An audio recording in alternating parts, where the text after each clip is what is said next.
Hello, it's Morris here, and today is the start of Season 3 for Axie Infinity Origins. Okay, let's just go through this because it's gonna be very long, I feel, because this patch note is very long. I'm just trying to keep it as short as possible. So first of all is AXS rewards has changed. Now we first of all has 3 eras instead of 4, so we have Rare, Epic, and Mystic era with 15%, 35%, and 50% of the rewards respectively.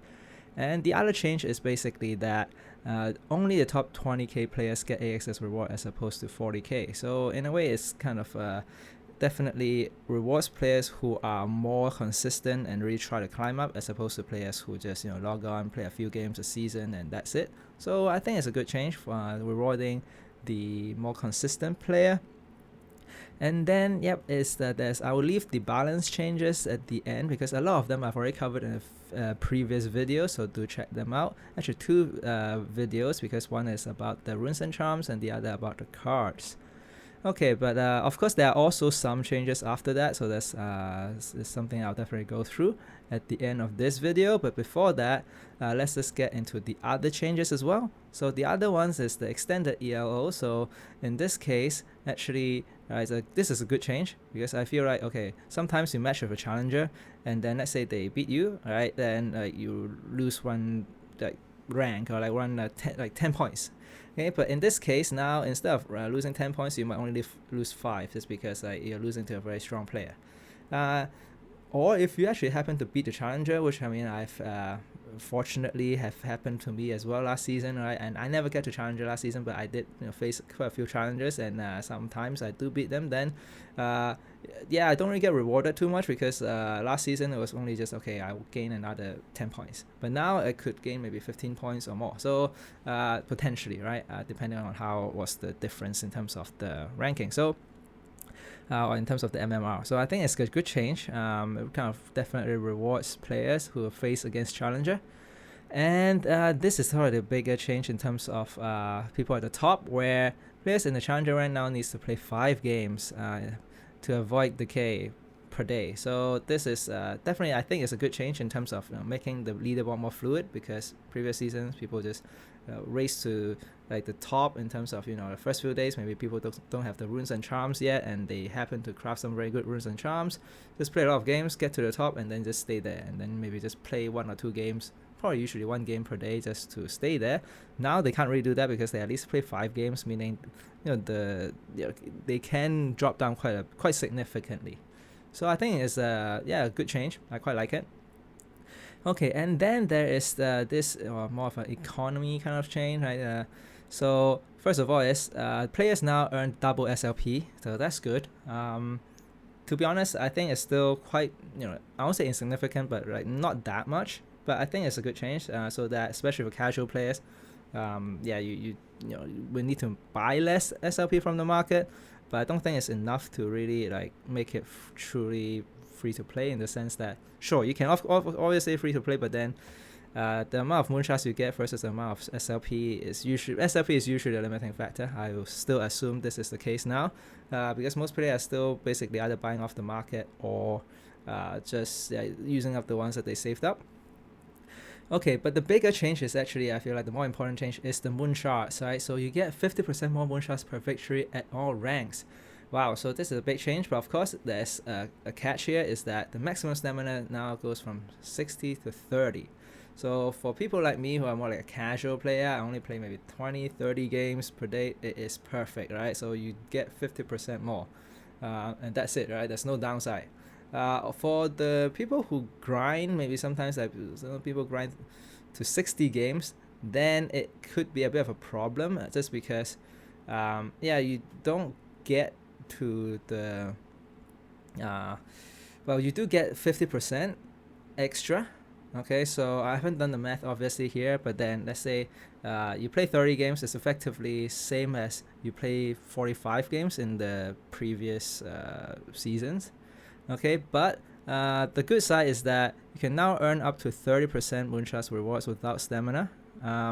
Assuming that you have 3 NFT Axies, which most of the people, especially for people who grind, will satisfy the requirement.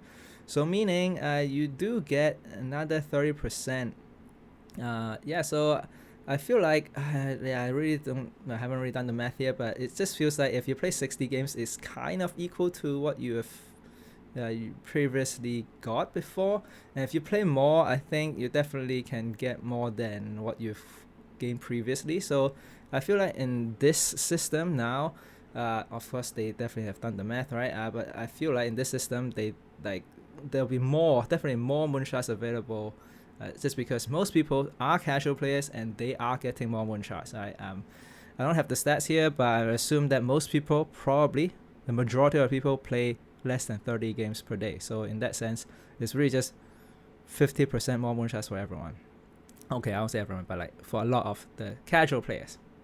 Okay, and then we have daily login bonus. So this is pretty good. You just basically log in and you get it. Do remember to redeem, because otherwise you'll miss it, I think. So just log in every day and redeem. So that's pretty simple. And then, yep, so rank up rewards as well. So you do get those normal rank up rewards, and then the stickers. Okay, so let's get into the meat of this video. And that is, of course, about the runes and charms. And, of course, the cards. Okay, let's get right into it. Alright, so I probably should hide myself first, because there's going to be a lot of text in all the slides. So first of all is, okay, so I'm just going to cover the changes after the beta testing. So if you have watched my previous videos, then the next few slides will be the ones that you need, and then I'll cover the rest for people who haven't only have been up to date from the end of season 2. Okay, so after beta testing, they definitely adjusted a few cards, but actually only very few. So Rosa is the only one from plants, and instead of they don't have return. So first of all, they removed the return, and actually basically for Rosa, the only change from beta is that it's now if initial. So before it doesn't have initial, which is really strong. Now it's still quite strong, because it's still gonna deal 2 hits, and it can still potentially hits sleep for 2 enemies for 3 turns. So I think it's still very strong, but of course it is a bit weaker now, because it's initial. If you hit the front, then if you're an aggro team, then maybe you have to hit the front again, then you remove the sleep.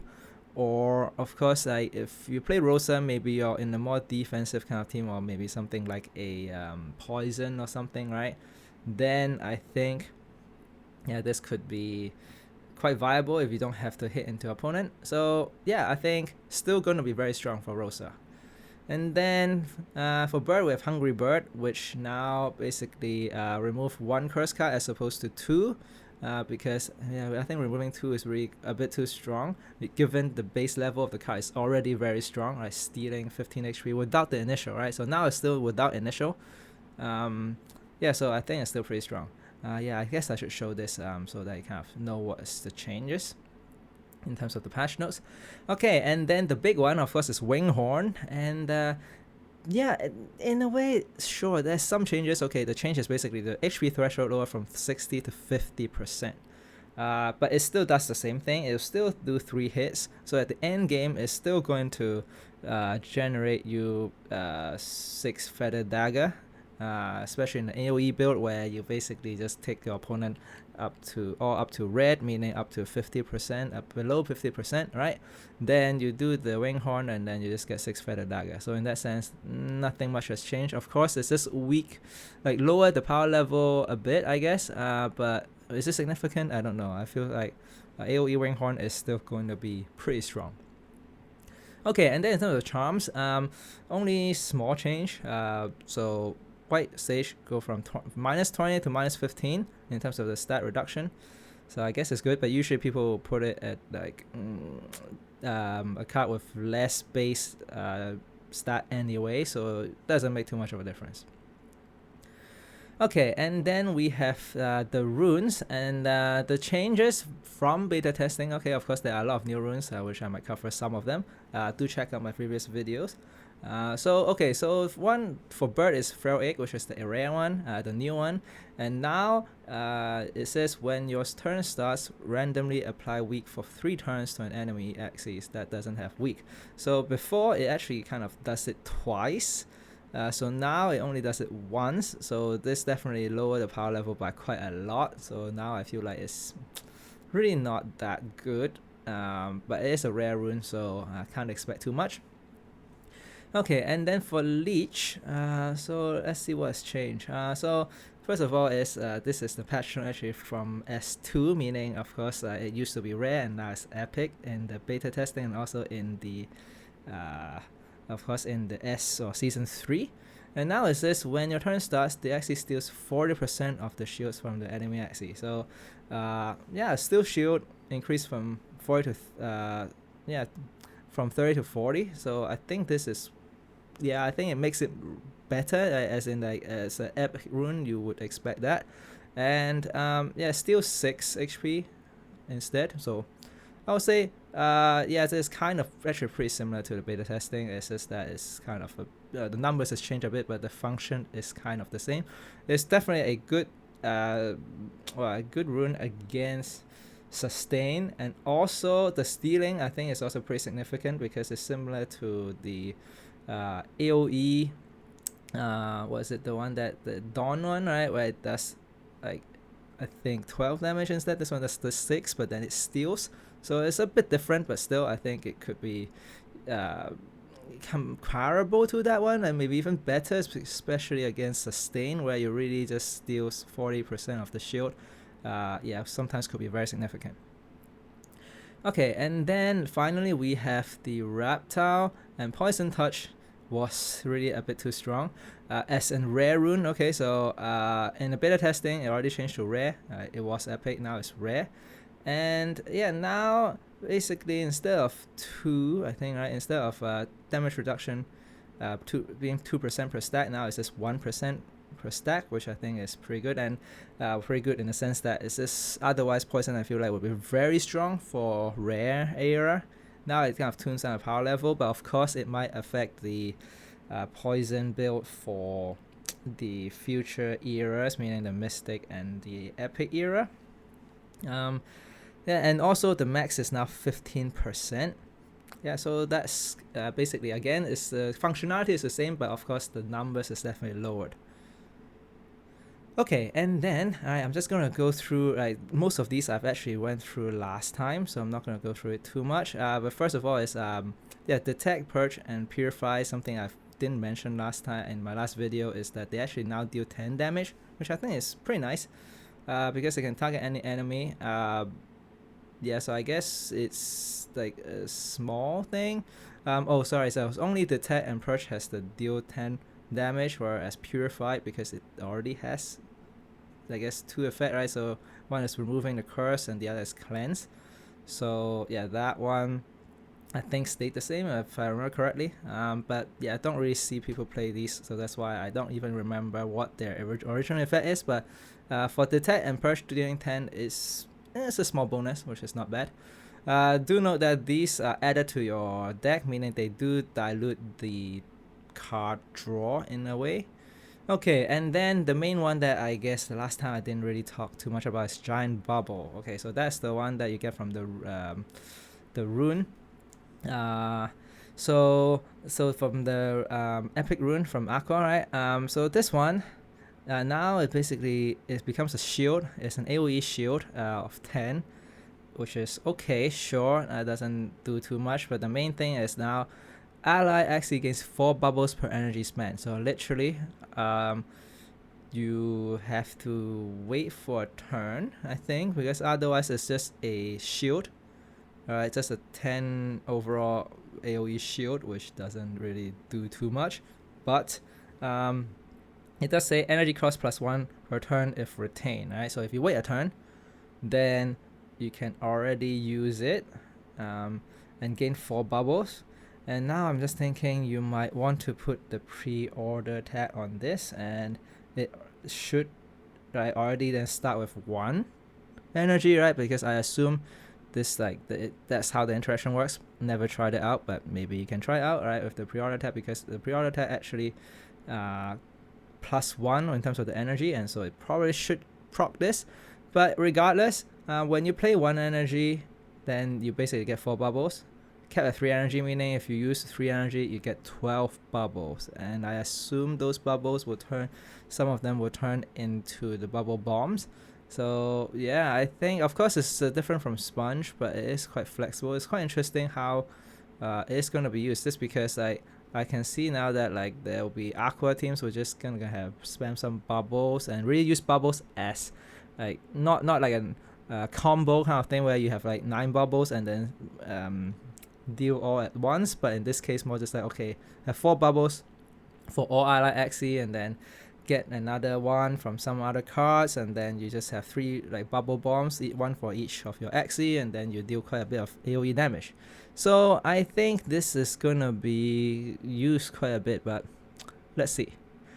Okay, in terms of game mechanics, I think this has not changed from the beta, so I won't go through it too much. Do watch my previous video if you want to know more. Yeah, so I think Jinx is still going to be pretty strong. Yeah, Grace's Wound, I think all these now deal pure damage means yeah, Sustain will have a tougher time going against this kind of effect, so I think it's a good change. And I think Cocoon is quite a big one as well, because now it goes 4 per stack, meaning if you have 10 stacks you get 40 shield. Okay, and then the other one is actually the Blood Moon, and actually there's a bit of a change in Blood Moon, but that's I think on Discord or on another post. But the main thing is that it starts 1 turn earlier, but also I think the order in which it's resolved is a bit different, but I won't go through it here just because it is quite complex, and I think it's best if you just try it out and see, because I think the order in which the I guess Blood Moon resolved is different, and also it I think goes from the closest to the furthest Axie, and then each Axie dies, then it resolves first before the other Axie, and so on. So in that sense, yeah, there's quite a bit to it, I think. So yeah, just I would say you just have to go into the game and try it out and then see how this actually works. For the rest, is pretty, I think it's the same as what is in the beta, so I won't go through it too much. Okay, in terms of plants, a lot has changed since S2, but these I would say I will just highlight a few that I think are important. So these 2 are the most important ones. So oh yeah, one thing I should have said is that yeah, so I've covered all of the changes from beta, but now I'm really just covering the changes from season 2. Here are the cards, but the main one I think is definitely Rosa, which I mentioned. Right, now it's actually very strong. I feel deal 2 hits, and then basically you can put 2 opponents to sleep. And then the other one is actually Silence Whisper. Definitely it's a nerf because now it's changed from 6 to 3 turns. So yeah, I mean sure it heals a bit more, but I think the turns is the one that matters. So of course there are other changes, but I think these are the main 2. And then in terms of the runes, yeah, this is definitely the Mystic one is definitely the big one. I think I mentioned it last time already, but I'll just say it again. So this Healing Pulse, the new Mystic rune, is I think very strong because first of all, it already buffs the healing, and imagine you just have a purely healing plant Axie, right? Then it already buffs all cards by 20%. Okay, but then sure, sometimes you think healing is not useful because like sometimes you are just full health and you don't need the healing, but this solves the problem, right? This rune definitely just like solve everything, because overheal amounts granted by this Axie to ally Axies converts to shield on the target and converts the damage to run to 1 random enemy. Okay, so first of all is yeah, struggling to read this is because they've actually changed the wording a bit, but I quite like this one more just because okay, basically overheal amount does 2 things: grant Axie, right? Grant the granted by this Axie to ally Axie, right? So grant basically the overheal of the card with healing pulse on whichever Axie that's an allied Axie will be shield instead, so you won't waste the healing. So whatever is not like overheal will become a shield, but the key part is actually that It also converts to damage to one random enemy. So if you overheal, let's say you heal at a full Axie, right, and full health Axie, and you overheal by 70, then you get 70 shield plus dealing 70 damage. So effectively it's double. But oh, I forgot. This Axie's heal does 20% more. So if you play a 70 shield card, it's effectively an 84 shield plus 84 damage. So this is how broken this is, I think. And so yeah, I definitely think Sustain or some other teams will use this rune for sure. Okay, in terms of the plant charm, obviously highlighting the new one here. Also very strong. It says only apply to attack and shield card. It says shield card heals the target equal to 30% of the shield granted. So basically, yes, this increase. So of course, this is only works when the your Axis and doesn't have full health. But I actually don't know how it interacts with Healing Pulse. I feel like it could also change this 30% to extra shield and attack. So when I say attack, I mean damage, right? Because these two I feel like can go together. So yes, I think there's a pretty good combo, and this is gonna give you a lot of shield and some damage as well. But of course, it's not just for shield. Even if you just put it on a more aggro kind of card, this attack card heals the owner for 30% unblocked damage. So that could be very significant as well, especially on those 2-cost card or something. Right, it's just 100 something attack, and then you heal back maybe 40 or something. Right, so this is pretty significant. Again, I'm just thinking, if you couple it with Healing Pulse, basically it deals a bit more damage, of course, to a random enemy, but also a shield as well. So yeah, I think those two goes well together. But on its own is also, I think, good enough in that sense, because it does basically increase the effect per energy by 30%. Okay, and then let's look at the beast cards. The two main ones that's changed. Believer definitely got nerfed quite a bit, which I already mentioned before. So now it consumes up to 3 rage and only 30% per rage. And Corntail, 2 changes really. One is that it only heals for 5 HP per consumed fragment as opposed to 7, so definitely lower down the power level a bit, but also changed to unstable. Which of course make your draw worse, but also you can't get it back from your banished power, so that's another thing. So it also doesn't contribute to the banished power, at least not directly, because it will turn into a confused card first. Yeah, so those will be the main changes for me. And okay, beast, there are actually 2 kind of like runes that I want to talk about, but I already talked about the mystic one before. I think it's, to be honest, I haven't really tested it out too much. It probably looks very good, but I do want to talk about Glorious Mane, because a lot of broken things has happened, I think, during the testing, and I think it looks like it's gonna stay that way. Basically, I kind of misunderstood how this card, how this rune worked before, and let's just read it again. It says this Axis attacks no longer grants energy fragment, so that's the same, right? So it says doesn't grant energy fragment, that's easy, but then it says but their base damage is increased by 6% per energy spent whenever this Axie attacks. So whenever this Axie attacks, okay, alright, so in each deck rotation, you probably want to use all 6 attacks from this Axie with Glorious Mane.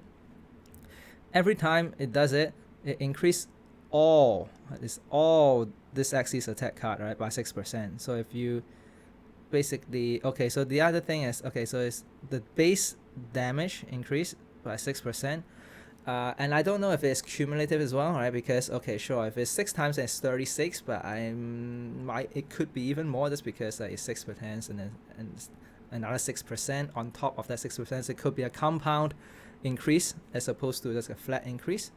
So yeah, it could basically be one deck rotation could already get up to I don't know, 50% or something. If you go through 2 deck rotations and keep using the card from this Axie, it could just get like double or even more, right? So some people go up to like maybe 300, 400 damage, especially with things like Nutcracker. So Yeah, this is going to be definitely something to look out for. I feel like sustain might not be able to sustain against this kind of card rune, but let's see, let's see. Okay, and then for the charm for beast, oh yes, of course, something I forgot to mention, right? Yeah, so this one definitely couples with the previous one, right? So this rune, because this charm, Mad Moon Mask, what it does is that this card can't generate energy fragments, so it's only can be put on attack card. So yeah, it doesn't matter if you put it on Gromy's main Axie, because it doesn't get generate energy fragment anyway. But the card space attack plus 25%. So wow, it's crazy. So I'm just thinking, yeah, this definitely stacks with the 6% as well. And so Nutcracker already starts with what 70 something percent, right? 72 base power, and then you have 6%. Yeah, this is just gonna, yeah, these two just goes well together, and it's just gonna go crazy. That's how I feel. But maybe it's too slow. I don't know. Like maybe the aggro is just too much. But against sustain or even against poison, I think this is going to be pretty good, especially if you run a lot of card draw or something to support this Axie with Glorious Main. Then I think it's going to be pretty strong. Okay, and then let's look at Aqua. Not much has changed really. I mean, a bit of a slight nerf for Sponge, and not too significant. Also a bit of slight nerf for Nemo, also not too significant. So I guess for Clear, is actually something to note is that now it's changed to if your draw pile has no less than 2 cards, then draw cards, right? So meaning I've tried out in beta where if I only have 1 card in the draw pile or 0 card in the draw pile, I play this, it does nothing, right? Absolutely nothing. And it's just okay. It does something is that it becomes it's unstable. You play it, it doesn't draw you any card if you only have 1 or 0 card in the draw pile, and then it just turns into a confused card in your deck. So that's basically what it does. Okay, so rune, Aqua rune. Yeah, of course it's Bloodlust. That's welcome back. I have no idea how it's gonna go. It is a mystic now, so it's at least it's harder to get, but it still steals 15 HP per single attacks, and yeah, AoE and multi hit still steal 5 HP per hit, so power level is definitely still as strong as before. But maybe because there are other broken things out there, maybe this is just not, or rather I was gonna say not good enough, but I think it is still good enough. It's just that maybe other things are comparable with Bloodlust now. Okay, and then we have the Aqua Charms. Of course, gonna talk about the new Mystic one, and this one is also pretty strong. It says, so only for single attack cards, but it says this card deals 20% splash damage. I already talked about it last time, but basically it basically deals damage to other enemies. Alright, so in a way, it just deals 20% to all other enemies, except for the ones that hit by this attack. So I think basically it's at least like if opponent has 3 Axie, then at least like a 40% increase in damage or effect per energy. So yeah, definitely going to be quite strong in aggro. Okay, let's move on to Reptile. These are the 2 cards that I would say are the biggest change for me, at least. Swirl now only shuffle 1 confused card, which really feels good, just because last season was just a bit too much. So now I don't think Swirl, I mean it's an okay card now because it's 60 heal, but it can't be used like last time or last season. So yeah, so this is okay card, I guess. Now it's not like broken. And Snake Jar, definitely a good change. Now they changed the threshold to less than 300 as opposed to 200 HP, which is a lot more easier to get to. So for some sort of sustain, I think this could be one of the ways in which they can deal damage, and I think it is quite a, I just wish it's okay. I won't say wish it's a plant card, but it kind of feels like more like a plant kind of thing with like healing. But yeah, I guess Reptile does a bit of healing as well, and yeah, then dealing damage is also, I think it's actually a pretty good one. I do see the potential of Snake Jar, especially if you just have like multiple Snake Jars in your team.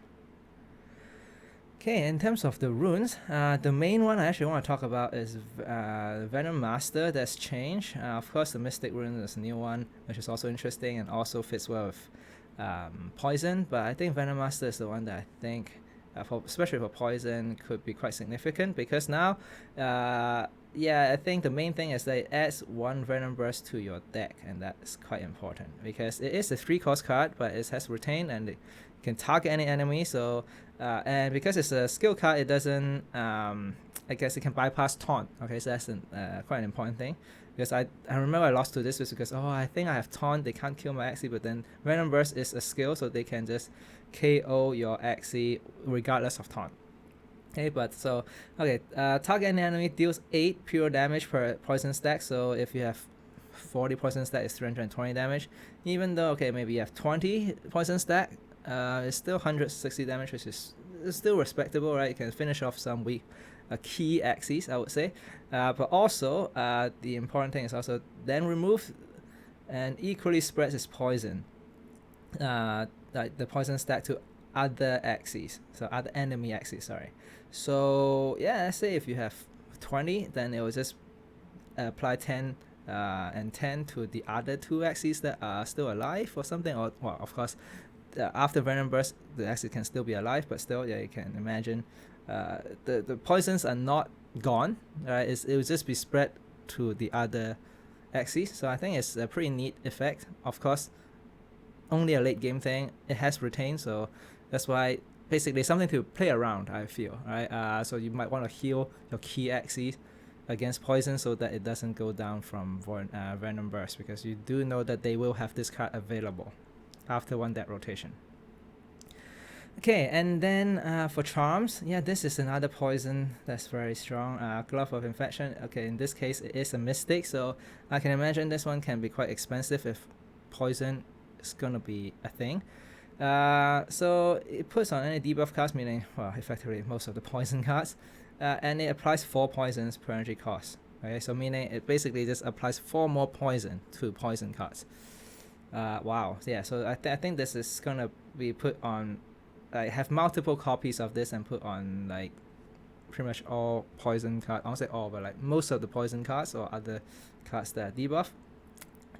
Yeah, I think it's, in a way, I feel like, unfortunately, it kind of become like a must if you want to run poison at the highest level. Is because if you don't have this, then your poison stack gonna be a bit slow, quite a lot slower. Is because 4 is quite significant, I think, especially every time you play like this card, then you get 4. So definitely something to look out for. Okay, then Bird, Hungry Bird and Winghorn, both we mentioned already. Yeah, so Winghorn still gonna be a thing. That's how I see it. Another one I should actually mention also is Pigeon Post, now changed to if initial. Go to draw pile, the blackmail, but if not, then actually go to discard pile, so you can't really play triple Pigeon Post and put 3 blackmail into your opponent's hand anymore. So that's also a good change in that sense. So of course a bit weaker now, yeah, for sure, because triple Pigeon Post was a thing, but now it's maybe not viable anymore. Okay, in terms of the bird runes, Raven's tactic reworked, and I mentioned it before. Basically, it the downside of this rune actually is, that's why I still don't know what the power level is for this rune, because it consumes all your feather, so you can't really have any feather to start your turn. Of course, you can still apply feather during your turn, but then it does say each hit of this Axie in a turn increases the damage of its next hit by 15%. So only during that turn. Then let's say if you do 3 hits, then after the 4th hit will be buffed by 45%. So it is quite significant, especially with like a lot of multi-hit attack card by birds. But at some point, I do feel like 45% might not be as significant as the feather and stuff like that. But still, I think it can still be pretty broken. I'm still thinking about, triple owl kind of thing. And then even though you don't have the feather, you can start your turn with playing an owl with the charm attached that then give you feather. And then you can also stack up the feather with the buff. So, or you can start off, of course, with the what's that called again? The spear, right? The feather spear to give you the feather or something first. And yeah, so I still think this could be pretty good. Yeah, so yeah, maybe I'm just thinking, let's play some more birds with some multi-attack cards, triple R stuff. Okay, in terms of the charms, quite interesting. Okay, so we have this new charm. It applies to only single attack card, which is kind of counterintuitive because most of the birds card now change to multi-attack or multi-hit card. But still, there are still some single attack card in birds, and then that card deals 40% damage to another random target. So again, very strong, I think, because it basically increases the effect per energy for 40%. Of course, doesn't work in a one-on-one situation, but early game definitely gonna be pretty strong. Okay, bug in terms of the cards change, not much really. Tassel definitely has changed to target any ally, so that's good. Yeah, but then yeah, so the shield now only deals like 35 base damage, so that's not too significant. Well, actually, I guess for sustain it's still pretty good. Yeah, I think it's just how. Yeah, I think it's still an okay. Yeah, I mean it's kind of definitely expand more possibilities because now you can put it on any target, then you can have an Axie with more shield card, right? That can have the tassel power. So yeah, we'll see. Maybe sustain definitely can. We'll still use this card and deal quite a lot of damage. So let's see. Okay, then in terms of the runes, the new one here is Fate Maker, and it is a discard synergy card. Okay, so it says enemy cards discarded by this Axie have their stats reduced by 10%. Yeah, your cards discarded by this Axie have their stats increased by 10%. So both apply to enemies, so it's really just disrupting the enemy. Alright, so if you discard an enemy's card, you reduce them to 10%. If you discard your own card, okay, then increase by 10%. So it's really either way, right? Let's say for example, let's play nerdy. Okay, so you draw 2 cards, discard 2, right, of your own cards, and of course, then you buff the cards that you discarded. The downside is that it's a bit slow just because the buff will only be applied once you draw it again. And in terms of disruption, it's also a bit slow. Let's say you do Neo or Parasite, you'll discard one of their key cards. But then actually the main disruption is that they don't have the key card in hand in terms of a draw. They have to wait for the next rotation. But also once they get to it in the next rotation, it's also going to be a bit weaker if you have Fate Maker. Having said that, still not too sure how strong this rune is going to be. I feel it's because it could be a bit slow. Yeah, but that's how I feel. Yeah, let's just see how it is like in Season 3. Okay, and then for bug, the Mystic rune, the new one is the Mantis Dagger. I quite like the, yeah, I really quite like the art there. It says this card discards, okay, 1 random card in opponent's hand and draw power. So this one, I feel like it's pretty good. I definitely couples well with the Fate Maker. And it's very disruptive, I feel. Just because you can have multiple copies of this, and so I can actually now see this package of Fate Maker and a lot of Mantis Dagger works well together. But of course, do note that it is a Mystic, and you do probably need to have multiple copies of this to make like the Fate Maker like significant. So yeah, definitely have to only wait until the Mystic era for this to shine, right? Even though this is an epic rune. Yeah, I think you might have to wait until the Mystic era for this to work, but then other Mystic runes probably a bit stronger, and so yeah, I don't know. I still don't know if it's good enough. Okay, then we have Dusk. The main one I want to highlight is Soul Eater, because again, didn't really quite understood what it was.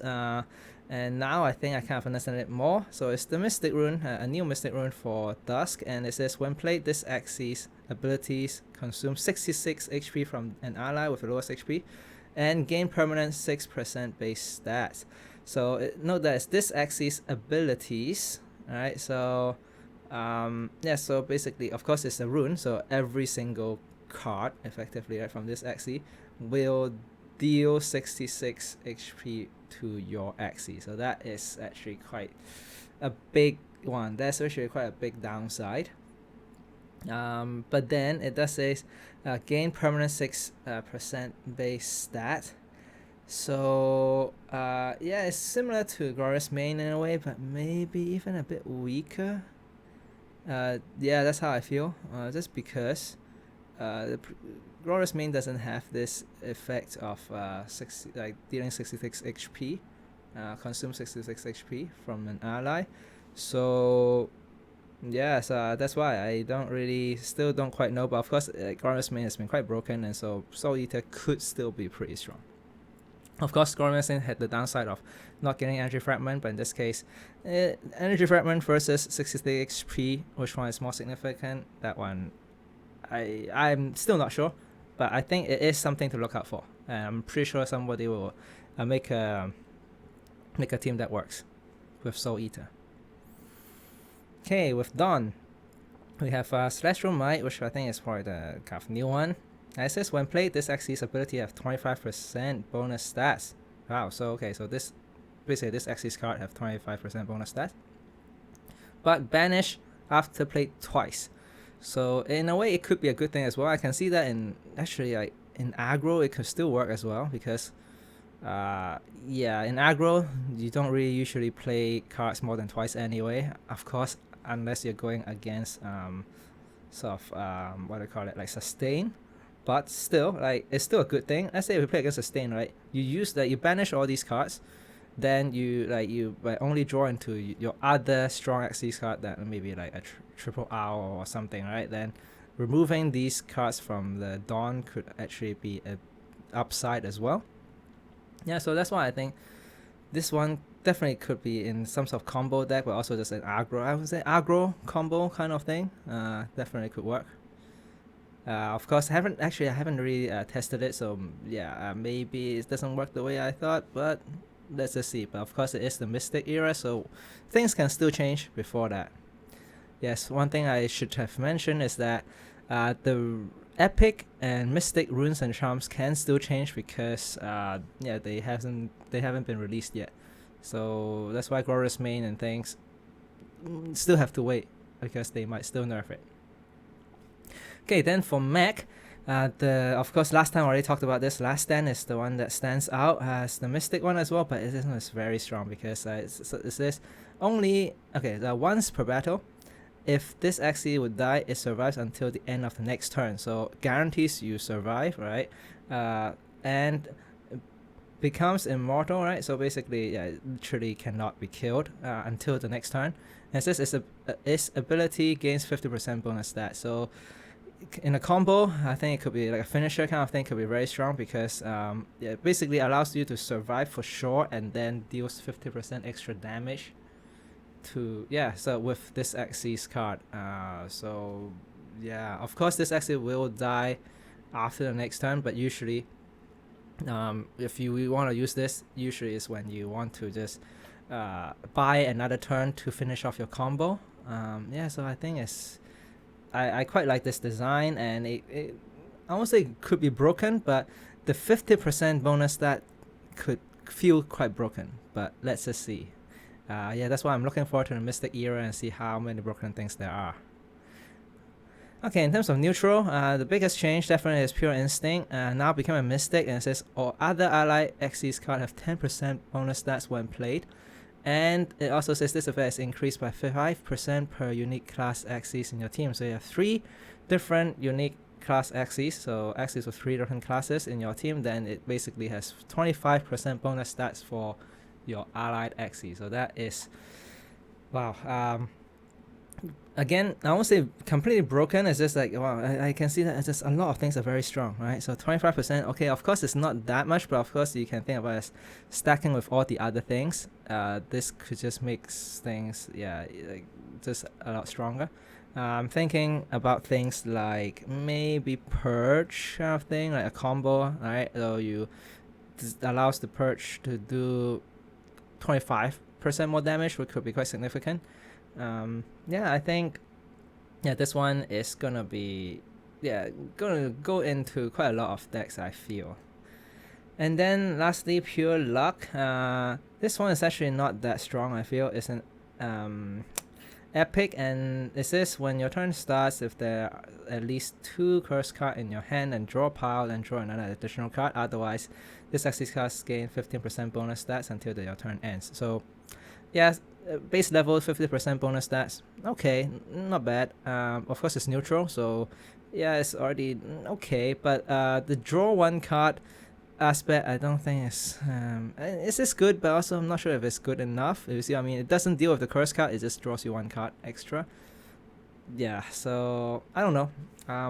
I guess it's okay for an epic, but there are probably other better epic, like Last Wish may be better, unless there are a lot of curse card, of course, like a curse team in the meta. Okay, and then the neutral doesn't the new ones, which are interestingly rare, and those are tech. I'll call them tech charms, because all these 3, right, does similar things. So one adds the spell, the other removes 1 secret, and the last one removes 1 curse. Okay, and all of them have basically card base stats minus 15%, so that's the downside. And of course, the other downside is it does use up 5 PP as well. But it allows you to basically tech against a certain thing. Let's say tech against secret if you face a lot against a sustain kind of thing, and then tech against curse if you face a lot of curse, or tech against the spell you go against a lot of buff team. So yeah, I think definitely can be quite useful because there are a lot of teams that just tech Oranda or something just for this spell. So this one basically just does it without the Oranda. Okay, and that is pretty much it for this video. So it's a pretty long one, but thank you for joining me and enjoy the start of Season 3. See you in the next video.